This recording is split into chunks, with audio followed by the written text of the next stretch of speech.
say back with Floyd? He's saying that all fight or all this trip. He's never actually had a true fight. He doesn't know he knows nothing about the game I'm involved in. In the game I'm involved in, he is a beginner, a rookie, and that's just facts. So I expected it. He said it before. He didn't get to me tonight any more than they got to me yesterday or the day before. Or he's been saying this a long time. So we'll see August 26th who's quitting. Hey, Conor, how you doing, man? Najee, rapradar.com. So I saw you address tonight the comments. I guess they had some traction in the media regarding some comments that people felt were derogatory. And I saw you address that tonight. Do you want to just, I guess, maybe talk about that a little more? Just kind of elaborate and clarify, I guess, what you meant? Yeah, you know, that doesn't really sit well with me, you know what I mean? I'm very multicultural, a multicultural individual, and, you know, I don't have any ill feelings towards any. I don't even see colour. You know what I mean? So it's just kind of. I just wanted to say something and have a little bit of fun with it. And of course in Brooklyn, you know what I mean, New York, big notorious BIG fan. You know what I mean? So I just wanted to give it a little bit. I just wanted to play with it and address it in my own little way. It's stupid and it's ridiculous. It is basically what I was getting at. So that was basically it. That question right here. How you doing, Conor? Michael Regan from West Cork. Welcome back to New York. Can you tell me, why do you think that Mayweather doesn't want to go to Ireland for the press conference? I don't know. The Irish are crazy, so Yeah. would you want to? I mean, but you're Irish. You Love it. would love to go. Yeah, it was an agreement that if one was out, then the other was out. So if we had to go to Ireland, then we would have to go to Vegas and maybe his other place in Detroit or somewhere. So it's kind of like. Just happy to, you know what I mean? For him is plenty. He's been saying the same stuff over and over. So You would fill out Crow Park yourself. and don't get me wrong, it's like I played Spectre. What was that out there? It's like a rap concert out there. So like, that's what I started doing. You know what I mean? Just having a bit of fun with it all. It's absolutely amazing. It's a great experience. Before is plenty all over the world. We go face to face. We'll we'll say what we have to say, and then it's fight time. So that was the second last one, now London, and then that's it. Dublin would be good, but whatever, it'll happen again. We'll take over the world. Good man. Conor right here, Dr. Abi's World TV Boxing channel. Just wondering, are you, if you get frustrated in boxing with Floyd, are we going to see anything happen there, or are you just going to be calm, cool, and do your boxing there? We'll see on the night. Mike Coppage from Ring Magazine. After 3 straight days of doing this now, are you getting a little tired of it, or? Not really. It's a hell of a lot of fun. You come in, you have a little bit of fun. You get in each other's face. I mean, today I was about to smack him on one day. I don't know, but we'll keep it professional for now. But it's a hell of a lot of fun. How would you get tired of this? I mean, what a time to be a fight fan, what a spectacle. Every time I do these things and then go, and then there's so many like memes and pictures, and you know what I mean? It's good to go back and look at everything and just be grateful and proud that I'm as a fight fan, I'm actually the person in it. So I'm enjoying every second of it. Of course, fighting is my bread and butter. It's what I do. This is just something that has grown and built into something, and it's built up to another level now. 20,000 people out there tonight. That's insane for a press conference. If it is like a press conference, whatever you want to call it. It's like some sort of roast thing or something. I don't know. I have fun with it. And what was the deal with Floyd's team and guards going over to you? I mean, was that crossing the line? Grabbing you, or what were they doing? Juice head fills, I don't know. I didn't even see it. They were on top, and I was like, what? And then people just pushing and shooting. But handbags, we call that where I come from. What does that mean? It means it's nothing. It's just handbags. It's just a term we use. Nick Zalarakis, Real Talk Boxing. There's a lot of animosity in this fight building up. I mean, there's trash talk back and forth to build up the fight, but it seems like you guys generally don't like each other. Floyd saying that he's going to go in and score a knockout, he's going to put you in the face of your back. That's the funniest comment of the whole tour. That man ain't knocked nobody out in fucking hell long. No, he's I hope he comes for it. I hope he brings it. With that being said, do you think he's going to be aggressive and try to, go after you? Or do you think he's going to play it safe and not take any risks? I'll be prepared for I'll anticipate both, because he'll either come forward and go aggressive, and then get hit and then run, or he'll run and maybe he'll run and be hit and then go aggressive. So I'll be prepared for everything. But make no mistake, he's going to be spark unconscious. That is a fact. Conor right here, Men's Journal. I love the suiting choice is a little bit different than the past press conferences. I mean, what is it like showing your tattoos? Is the tattoo something I feel in damn good shape. Yeah. I'm fight ready. Yeah. I am fight ready now. He's wrapping himself up and sticking himself in high heels. He's in high heels up there. See the little like that height? I was like, what? Here's fucking high heels, mate. You should have wore them at the first tour, then maybe you was that convincing people. But now it's three stops in. Yeah. But when you're getting your tattoos, that's something the sort of psychological yeah, things well, that. I like the way they look. I like how it feels. I just get it done.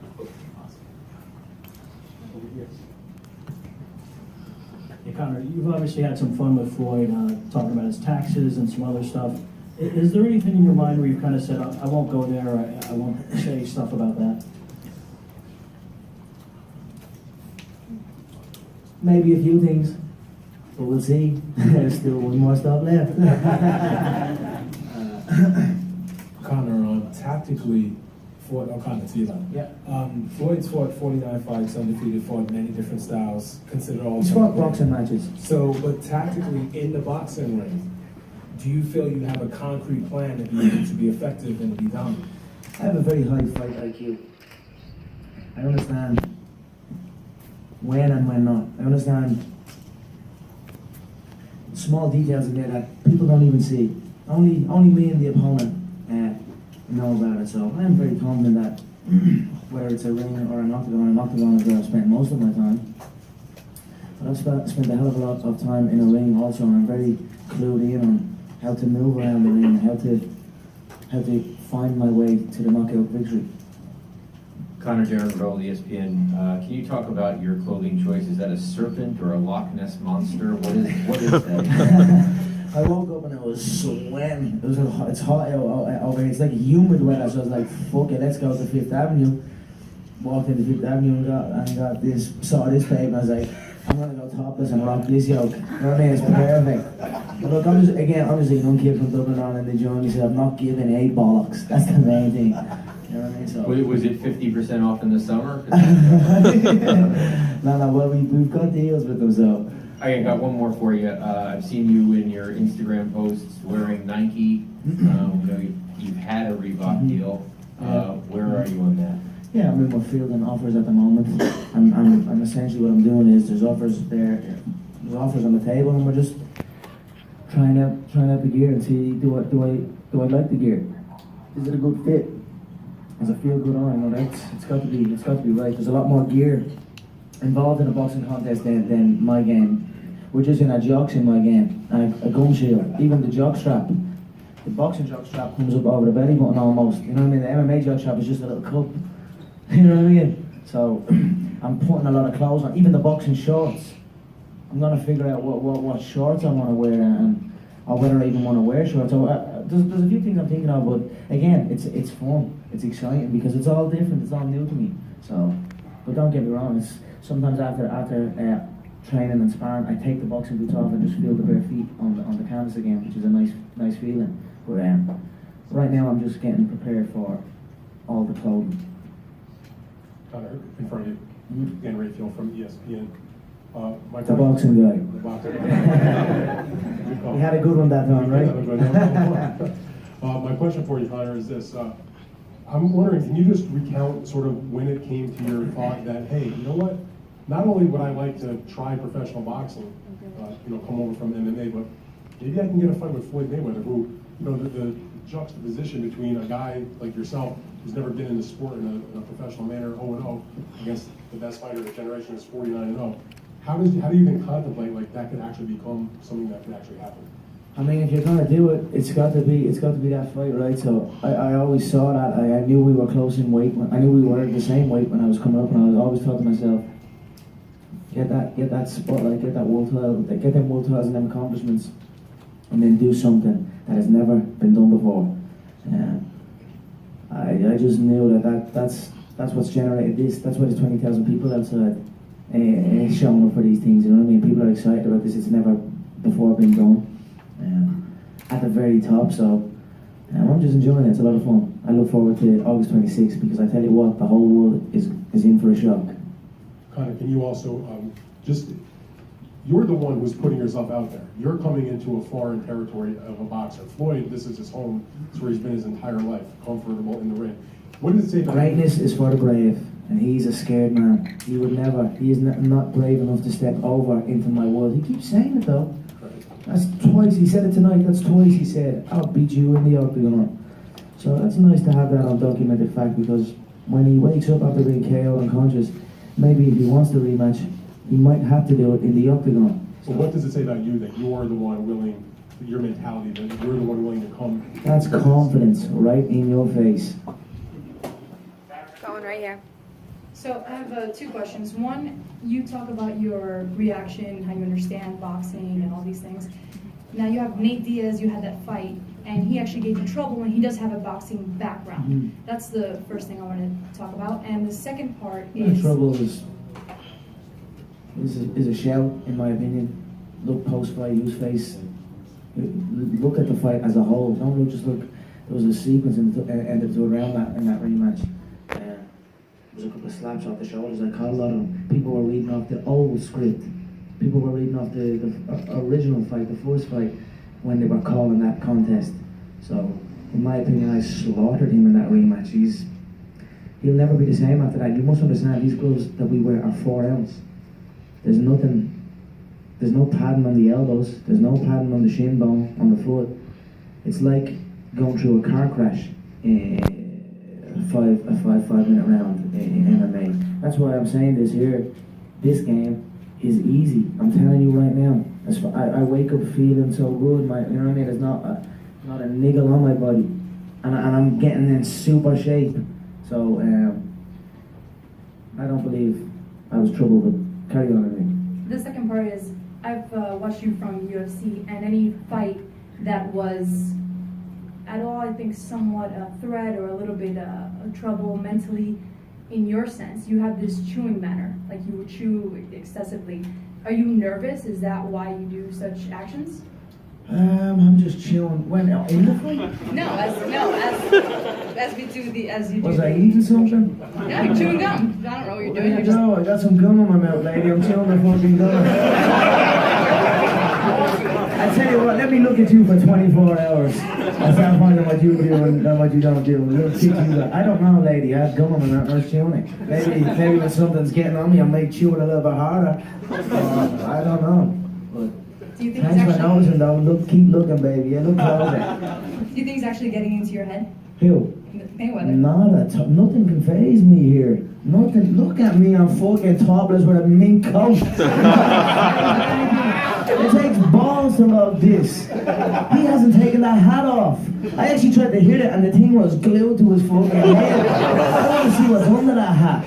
I'm starting to fucking think, what the fuck is under that hat? Because that's even giving him a false sense of security on the size. That's a peanut underneath that thing, I swear to God. So I don't know. No, nothing phases me, lady. Fuck all. Conor, what's your reaction to Floyd kind of throwing the Irish flag on the floor like that? What went through your head? I threw it at him yesterday, so I let him away with it today. So that was it. Whatever, it's all fun and games. The ones, he threw the ones. I knew something was coming, the fucking ones. He could have got $100 bills, for fuck's sake. The amount he's throwing, if it wasn't $100 bills, would have been about 5-6 grand. But he still takes the ones. But it's some buzz, I'm not gonna lie, it's amazing. I mean, I'm 28 rocking around here, topless with a mink on, about to fight this little fool in half a fight. I can't believe it, like half a fight. You mean they can't kick me and elbow me and choke me and try and do that? I just got to, and I get to put on bigger gloves and boots and all? No problem. So I'm just a happy young man, full of confidence, loving life. Conor, Josh Rafer from Fight Hub TV. Now, in the last couple of days, people over here, Conor, people have been kind of scoring the press conference. Yeah. First day they gave you a 10-9. Second day they gave you a 10-8. If you had to score your performance today, you give me a 10-9 in the first one? Me? I gave you a 10-9 the first one. Yeah, the second one I gave you a 10-8. I thought I got the first one. I tell you why I thought I got the first one, because I was set up. He has his little DJ. It's his DJ, and the motherfucker didn't even play me no music. I didn't even get told I was going into the crowd, and then all of a sudden I'm banging in the middle of the crowd. Didn't get told no thing about nothing. So I think I pulled it together in that first one. It was my first time under that spotlight, and then we had the exchange with Senior. I thought I definitely do. I mean, all you gotta do is he went viral. That suit went everywhere. The exchange with Senior. I whooped his ass in the first one. The second one was a 10-7. Today was interesting. It was good. The Brooklyn crowd helped them a good bit today. They're a pro boxing crowd, so I mean, fair play to them. But I still think I took that one, but it was a good one. I think he repeats himself a little bit too much. I came out with a little bit of something. I hit 50 up, gave respect to Biggie. I hit on a few little different topics. Outside of him, he kind of picked up his phone and all. He picked up the daughter got the phone and all, whatever, all that shit. And what he's talking the same stuff. So, but he was a little bit better, and the crowd helped him at the time. But I'd probably give today maybe a draw. 2, we'll say I won 2, and today was a draw. Or maybe I'm fucking being too generous. I think I might have whooped his ass today, actually. I have to look back and fucking hear that, actually, you know what I mean? Because sometimes I always think that after the fight, I'm like, fuck, that was a shit performance. I can't believe that. What was I fucking doing? And then I look at the fight, I'm like bleeding Bruce Lee in there. And I'm like, what was I thinking? So I'll hold judgment until I watch some highlights back. But it was a great one. I mean, it's such an enjoyable experience for everyone involved, the fans and all. We're having a good time with it. And but I tell you what, those fucking Jews heads, what were they asked? And they're going to slap the head off all them. It's gonna, if something like that happens in the next one, something will have to happen. You know what I mean? You can't let it go. But if something happens, or if those fools start trying to step up onto my shit, we'll see them, because he turns his back to me many times. He walks to and from, and he's not really truly switched on. I never turn my back on. I'm always kind of switched on around everything. I wouldn't even stand, like, if I enter a room, I'd have to know where the exit is, where, you know what I mean? I know what's around me, he's kind of flopping around, getting a little bit floaty. I could just latch onto his neck. and I truly mean that. And by the time it takes anyone to break the grip around his neck, he's already slept. It takes 3 seconds to sleep a man. I said at the last one, it takes 3 seconds. You wrap around the neck and you strangle. It takes 3 seconds to sleep a man. It'll only take me 2 seconds because he's never even experienced something like this. So I'm just telling him and those little Jews have fools that he has with him. Be careful. Conor, it was kind of chaos in that happened. What exactly did the security do? Can you please wait for the mic to ask the question? Start with the gentleman that's been waiting. Thank you. Hi, Conor. Over here. Matt Cole with Dark Voice and the Mac Life. Yeah. Last time I saw you, first of all, you had just that night announced the birth of your son and the potential birth of your son. At that point, congratulations on Conor Jack. Thank you so much. Boy. Thank you. It seems to a lot of people that if Floyd doesn't finish you, that it's a total loss for him, being your inexperience in the boxing world. If you finish him, you will instantly become the biggest sports star on earth. Would you plan to go back to the UFC at that point, if you don't mind me asking, or is that it? Is that as family time? Oh, certainly not. I mean, it certainly is family time. It's always family time, but it's certainly not it. What, like right off, or is it boxing or fighting or what? What are you talking about? I mean, if you knock him out, you are the biggest sports star on the planet. Yeah, I'm do you going to keep fighting, or do you ride off into the sunset? Buy a couple of more things, flash them around, and just enjoy life for a little bit. But keep doing what I'm doing. You have to understand, I'm 28. I'm actually 29 tomorrow. My birthday's tomorrow. Happy birthday. Congratulations. Happy birthday. Yeah. I love the 28 bollocks. I'm 28. Yeah, I mean, I'm only a young man, and I'm fairly untouched. If you look through my career, for such a dangerous game, I'm not. I haven't gone through big wars. I've gone through some, but not compared to some others in the game. So I'm very young in my career, and when I sleep Floyd, I will certainly look. I will keep an eye on the boxing game 100%. I will keep an eye on who's there and who's. All it will do for me is it'll give me more options. But my options will stay open. I may box. I may continue to fight in the UFC, but I certainly will do both. You know what I mean? Which is which, or which one next, like, all that type of stuff I don't know, but I certainly will continue to do both. Thank you. Happy birthday. You're right, Connor. Hey, Conor, my name's Bonnie Simeone. How you doing? Very good, how are you? How's the sparring going for you? You know, 10, 12 rounds, you feel after 4 or 5 rounds, if you're hitting him with everything, and this guy's still there. Now, these latter rounds, you know, how do you feel you're doing the 10 and 12 or? It's a 3-minute round, 2 minutes shorter than I'm used to. There's no up and down, there's no scrambles, there's no lifting the leg this height for kicks, there's no jumping through the air, there's no 360 spins, there's no clinch work against the fence. He's gonna feel like he's wrestling a bear when we tie up for the first time. You know what I mean? And he's gonna be like, no matter what. I come from the game where we grapple, and he boxes. But what a human does under stress and fear, no matter what skill set they possess, they grab. That's just a human reaction. We grab and hold and try and. That's what they do. But when he tries to grab and hold me, he's not just grabbing and holding a boxer. He's grabbing and holding a serious specialist in the clinch. You know what I mean? You're talking like there's Greco-Roman wrestlers that like all they do is fight in the clinch. They can only attack the upper body.